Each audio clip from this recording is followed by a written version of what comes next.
মুসলমান ঘরের ছেলে মেয়েরা, আব্বারা, তরুণেরা, হে নবী প্রেমিকেরা, ইহুদির মেয়েখানা আল্লাহ নবী বেটি ফাতেমা রাদিয়াল্লাহু তাআলা আনহার কাছে দৌড়ে দৌড়ে চলে গেলেন। ফাতেমা, ফাতেমা, তুমি আজকের দিনে আমি তোমার কাছে এসেছি, তুমি আমায় আজকে আমার আব্বা আমার জন্য বিয়ে ঠিক করেছে, আমি কি বিয়েতে রাজি? ফাতেমা বলে, উনি খুদি বাপ মা সন্তানের জন্য কখনো খারাপ চাই না, তুমি তোমার বাপ মায়ের কথা মতো বিবাহ করে নাও। ইহুদির মেয়েখানা বলে, ঠিক আছে ফাতেমা, আমি তোমার কথা মতো বিয়ে করতে রাজি, তবে ফাতেমা তোমাকে আমার বিয়েতে যা লাগবে। ফাতেমা বলে, না না না না, এটা মানা যাবে না। ফাতেমা বলে, কেন বলো? বলে, তোমরা হলে ইহুদি, আমরা হলাম মুসলমান, কেমন করে তোমাদের বিয়ে বাড়িতে যাব? তোমরা তো এমনি আমাদেরকে দেখতে পারো না। ইহুদির মেয়েখানা বলে, ফাতেমা তোমাকে আমার বিয়েতে যা লাগবে। আল্লাহ নবী বেটি ফাতেমা রাদিয়াল্লাহু তাআলা আনহা কি বলেছিলেন? উনি ইহুদি, কেঁদো না কেঁদো না, আমার আল্লাহ যদি রাজি থাকে আমি ফাতেমা তোমার বিয়েতে যেতে রাজি। যাও। ইহুদি তার মেয়ের কাছে চলে গেল। ইহুদির মেয়ে বাপের কাছে যে বলছে, আব্বা আমি একটা দিন সময় চেয়েছিলাম না, আমার সময় মিটে গেছে, জান যেই ছেলের সঙ্গে আপনি আমাকে সিলেক্টেড করেছেন আমি তাকে বিয়ে করব।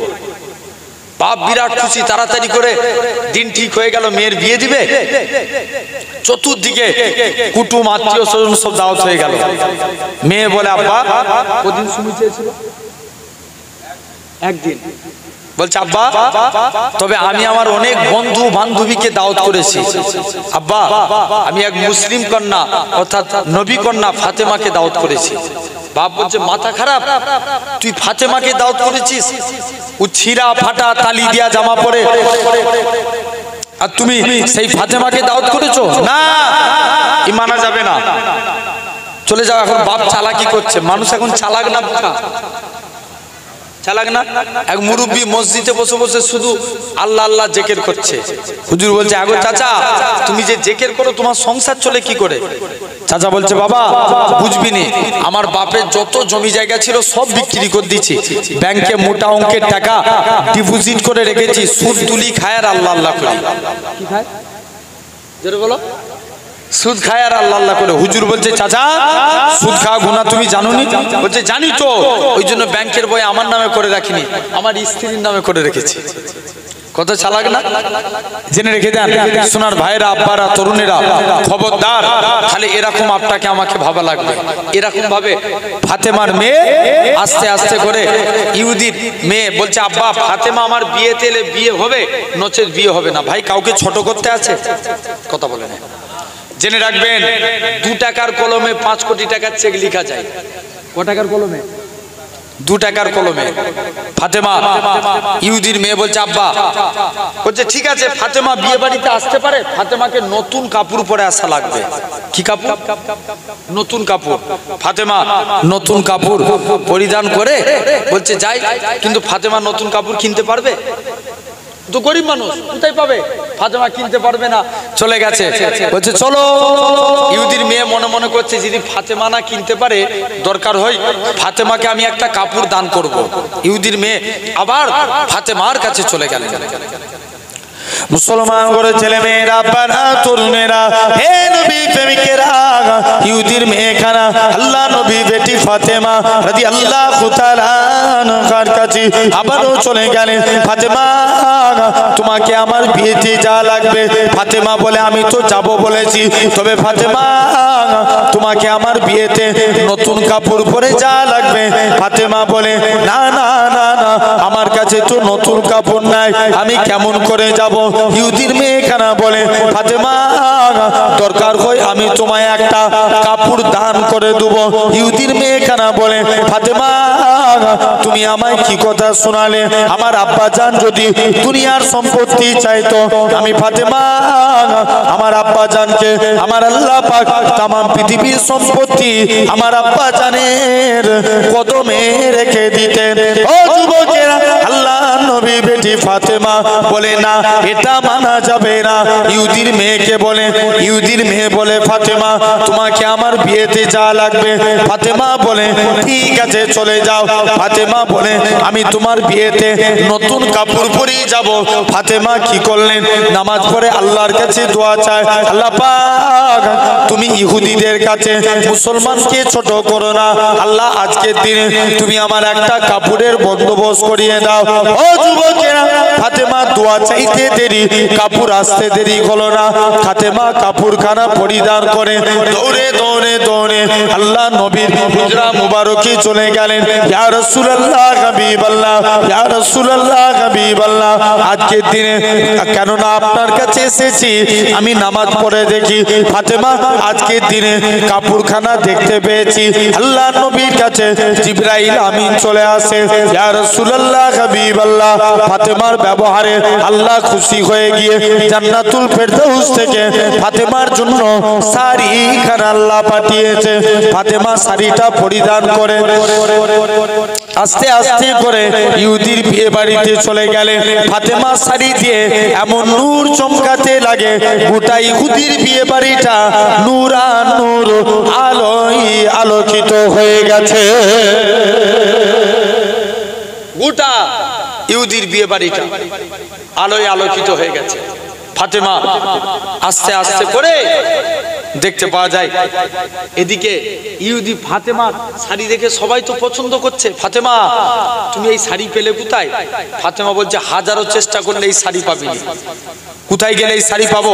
ফাতেমা বলছে তোমরা কলেমা পড়ো, একসঙ্গে কলেমা পড়ে মুসলমান হও।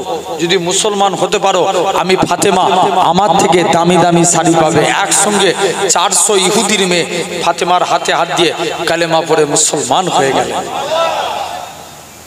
তাহলে আল্লাহ এরকম কিছু কবরে নিয়ামত দেখান। ভালোর দিকটাও বললাম, খারাপের দিকটাও বললাম, জানেন? তাহলে আমরা হাজারো চেষ্টা করলে বাঁচতে, এই মাথা লড়ালে হবে না, জোরে কথা বলতে হবে। বলো, হাজারো চেষ্টা করলে বাঁচতে পারবো না, কিন্তু আমরা চেষ্টা করলে আযাব থেকে বাঁচতে পারবো। একবার কি চিন্তা করে দেখেছেন? রাত্রে শুয়ে শুয়ে ভাববেন, সন্ধেই তো ওয়াজ সকাল সকাল শেষ হয়ে যাবে। রাত্রে শুয়ে শুয়ে ভাববেন, ফিল আপনি নিজের মধ্যে ফিল করুন, মানে চিন্তা ফেকের করা। মানুষের কলব পরিবর্তন হয়। আল্লাহ রাসূল বলছেন মানুষের কলব 3 প্রকার, কলবে সালিম, কলবে মারিজ, কলবে মাইয়িত। সালিম মানে সুস্থ অন্তর, মারিজ মানে অসুস্থ অন্তর, মাইয়িত মানে মৃত অন্তর। আপনি আর এই অসুস্থ অন্তরকে সুস্থ করতে গেলে 4টে কাজ করা লাগে। নাম্বার 1, 1 নাম্বার আল্লাহর জিকির করা। 2 নাম্বার আল্লাহর শুকরিয়া আদা করা, শুকর আদায় করা। 3 নাম্বার আল্লাহর ইসলামকে নিয়ে ফিকির করা। 4র্থ নাম্বার আল্লাহর কাছে তওবা ইস্তেগফার করা। কটা হলো? 4টে। জেনে রেখে দেন, এই অন্তরকে পাক করতে গেলে 4টে কাজ করা লাগবে। আপনি রাত্রে শুয়ে শুয়ে চিন্তা করে দেখবেন, নিজের মধ্যে ফিলিংস আনান যে আমি এই মুহূর্তে যদি মরে যাই আল্লাহর কাছে কোন মুখ নিয়ে দাঁড়াবো। হ্যাঁ কি না? এখনো 55-60 বছর বয়স হয়ে গেছে, এখনো দাড়ি কেটে কেটে ঘুরছি, সব লজ্জা নাই। বুঝতে পারছেন না? আমাদের ওই সাইডে একটা ঘটনা ঘটেছিল। এক লোকের 55-60 বছর বয়স, দাড়ি কেটে কেটে এখন বৃহস্পতিবারের রাত, কালকে হবে, এই বৃহস্পতিবারের রাত দাড়ি কেটে বাড়ি গেছে। কারণ স্ত্রীটা একটু নামাজি মুসল্লি ছিল। স্ত্রী বলছে স্বামী তুমি এই বুড়ো বয়সে এখনো দাড়ি কাটছো, তুমি মরণকে ভয় করোনি? তুমি কি মরণকে ভয় করবে না? তোমার কি মরণ হবে না? এখন স্বামী ইয়ার কি করি হোক বা রাগ দেখি হোক, স্ত্রীকে বলেছে আমিও তো মরণ টরণকে ভয় করিনি। ওই রাত্রের কথা, ছেলে মাঠে ট্রাক্টর চালায়, ট্রাক্টর চালিয়ে বাড়ি ফিরেছে।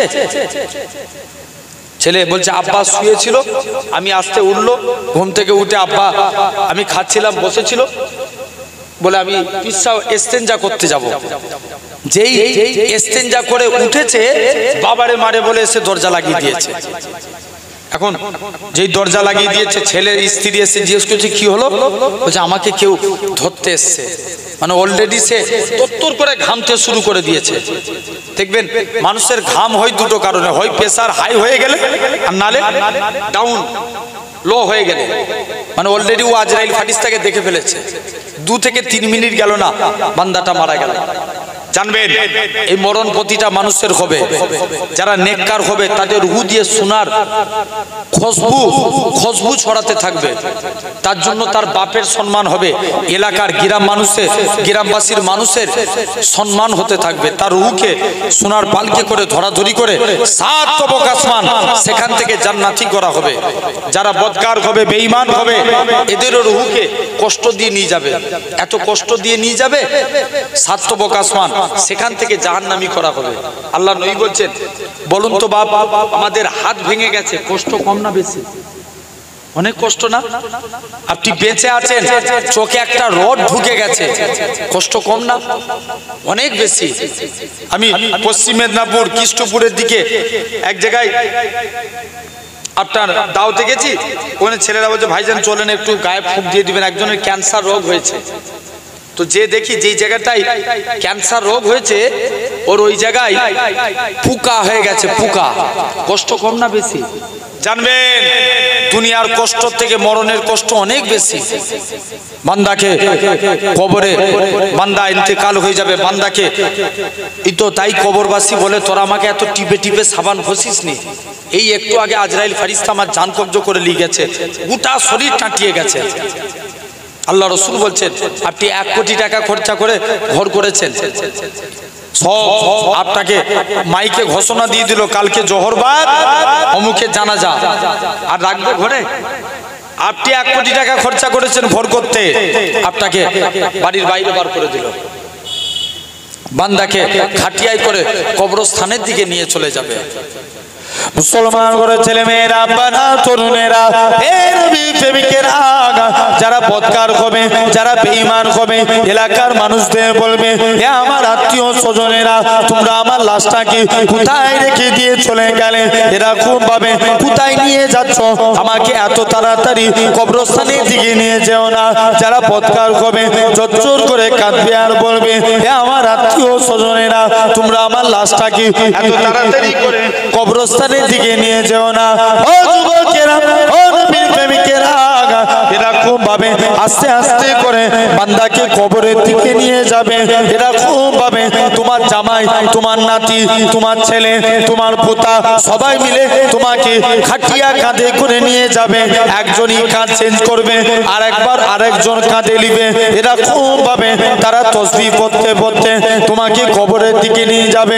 আশহাদু আল্লা ইলাহা ইল্লাল্লাহ ওয়া আশহাদু আন্না মুহাম্মাদা আবদুহু ওয়া রাসূলুহু, এরকম তাসবিহ পড়তে পড়তে নিয়ে যাবে। কবরবাসী বদকার বান্দা কাঁদবে এ আমার আত্মীয় স্বজনেরা তোমরা আমায় কবরে নিয়ে যেও না।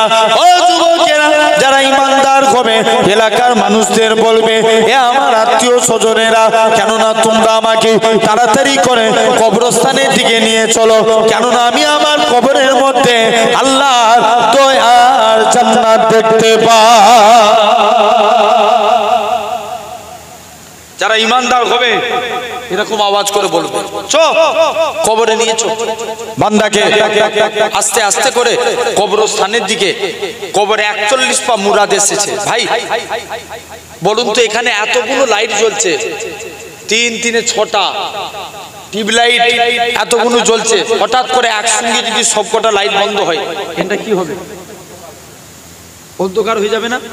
আমেরিকা একটা টুরিস্ট জায়গা আছে, আমেরিকায় ডার্কনেস মানে একদম প্রচুর মাটি থেকে 3000 ফুট নিচে অনেক জায়গায় ঘুরতে যায়, অন্ধকার জায়গা।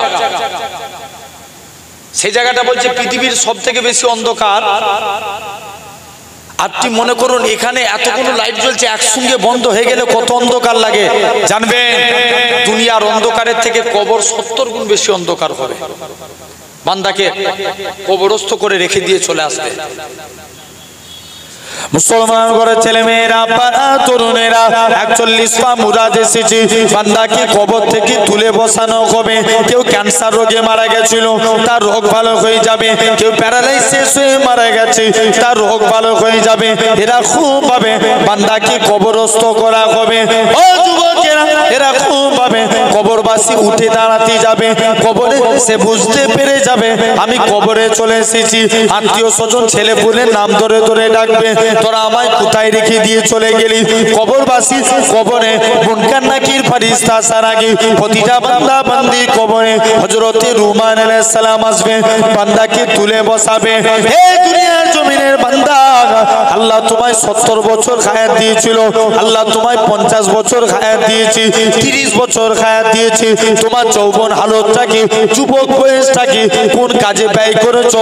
খাতা কলমে লিখো। হযরতে রুমান আলাইহিস সালাম কি নেককার বলে কি বদকার বলে, প্রতিটা বান্দা বান্দি মাথার দিক থেকে এক টুকরা কাপনের টুকরা ছিনে বলবে, এই কাপনের টুকরাটা তোমার জন্য খাতা, সাদা তাগুলটা তোমার জন্য কলম, মুখে থুতুটা তোমার জন্য কালি।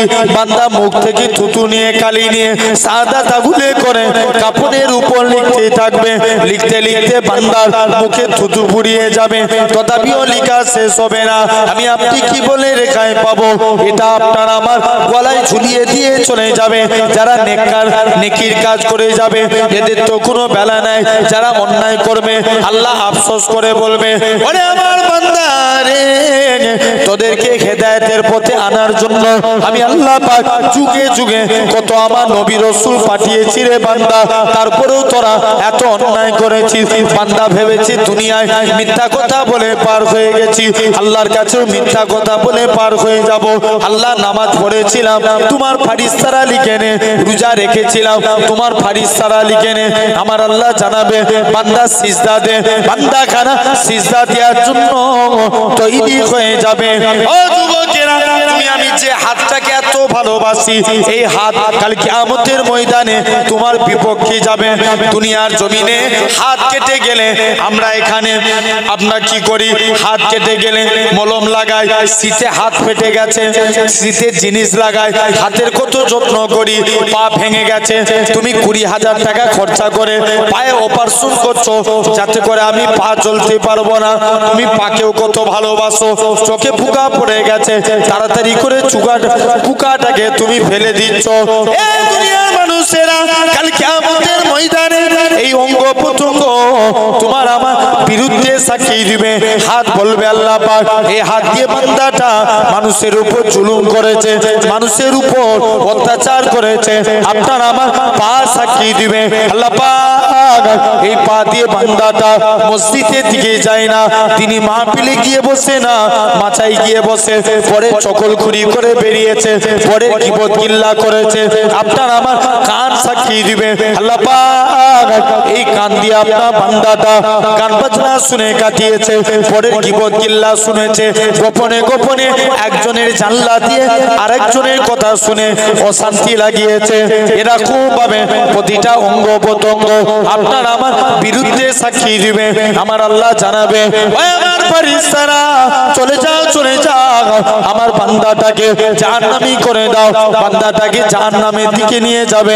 বান্দা খানা জোর করে কাঁদবে, আল্লাহ পাকের ফেরেশতারা আমাকে একটুখানি সময় দাও, আল্লাহর সঙ্গে দুটো কথা বলে আসি। ফেরেশতারা আল্লাহ বান্দাকে সময় দিয়ে দিবে। বান্দা খানা জোর করে কাঁদবে, আল্লাহ পাক দুনিয়ার জমিনে নামাজ পড়েনি ঠিকই কথা, রোজা রাখিনি ঠিকই কথা, তবে আল্লাহ আপনি নাকি কুরআন পাকে ইরশাদ করেছেন, ওমা ইয়াতাকাল আলাল্লাহি ফাহুয়া হাসবু, যে বান্দা নাকি আল্লাহ আপনার উপরে ভরসা করে আপনি তার জন্য যথেষ্ট হয়ে যান। আল্লাহ পাক আমি আপনার গুনাহগার বান্দা, আমি আপনার পাপী বান্দা, আল্লাহ আপনার উপরে ভরসা করে রইলাম। ও যুবকেরা, আমার আল্লাহ জানাবে, ও আমার বান্দা চলে যাও চলে যাও, আমি আল্লাহ জানিয়ে দিলাম, তোকে মাফ করে দিলাম। বান্দা 7 শতাব্দী তুমি সত্য কথা বলেছো, চলে যাও বান্দা, আমি আল্লাহ কি পারি না। আল্লাহ কিয়ামতের দিনে বান্দা কানা জোর করে কাঁদবে। আল্লাহ মাহশারের ময়দানে কেউ কারুর হবে না, বাপ ছেলের হবে না, ছেলে বাপের হবে না, মা মেয়ের হবে না, মেয়ে মায়ের হবে না, স্বামী স্ত্রীর হবে না, স্ত্রী স্বামীর হবে না, বন্ধু বন্ধুর হবে না। আল্লাহ একমাত্র আপনি ভরসা।